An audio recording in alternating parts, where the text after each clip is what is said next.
Hi, this is Jasna. ഇന്ന് black ബോക്സിനെ കുറിച്ച് സംസാരിക്കാമെന്ന് വിചാരിച്ചു. എയർക്രാഫ്റ്റിൻ്റെ ഉള്ളിലുള്ള ഒരു ഇൻസ്ട്രുമെൻ്റ് ആണ് ബ്ലാക്ക് ബോക്സ്. എയർക്രാഫ്റ്റ് ക്രാഷ് ചെയ്ത് കഴിയുമ്പോൾ ഈ ബ്ലാക്ക് ബോക്സ് റിട്രീവ് ചെയ്യുമ്പോഴാണ് നമുക്ക് ഇതിൻ്റെ എയർക്രാഫ്റ്റ് എന്തുകൊണ്ട് ക്രാഷായി എന്നുള്ള ഇൻഫർമേഷൻസ് ലഭിക്കുക. ഇതിൻ്റെ അകത്ത് രണ്ട് രീതിയിലാണ് റെക്കോർഡ് ചെയ്യുന്നത് ഇൻഫർമേഷൻസ്. ഒന്ന് FDR, ഫ്ലൈറ്റ് ഡേറ്റ റെക്കോർഡർ എന്ന് പറയും. അതിൻ്റെ അകത്ത് എയർക്രാഫ്റ്റിൻ്റെ ഓൾട്ടിറ്റ്യൂഡ് അല്ലെങ്കിൽ ടെറൈൻ അല്ലെങ്കിൽ what was the speed of the aircraft, ഇങ്ങനെയുള്ള ബാക്കി എല്ലാ ടെക്നിക്കൽ ഡേറ്റാസൊക്കെ FDRൽ റെക്കോർഡഡ് ആവും.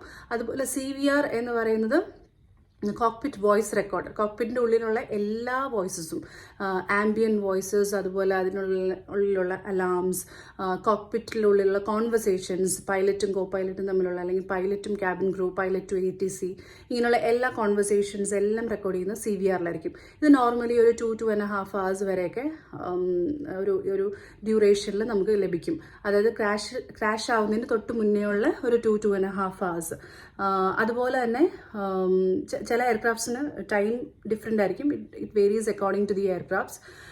അതുപോലെ ബ്ലാക്ക് ബോക്സ് എന്നാണ് പേരെന്നെങ്കിലും ഇതിൻ്റെ കളർ ഓറഞ്ച് ആണ്. ഒരു ക്രാഷ് സൈറ്റിൽ നിന്ന് പെട്ടെന്ന് ഐഡൻറ്റിഫൈ ചെയ്യാനാണ് ഇത് ഓറഞ്ച് കളറിൽ ഉണ്ടാക്കിയിരിക്കുന്നത്. Thank you.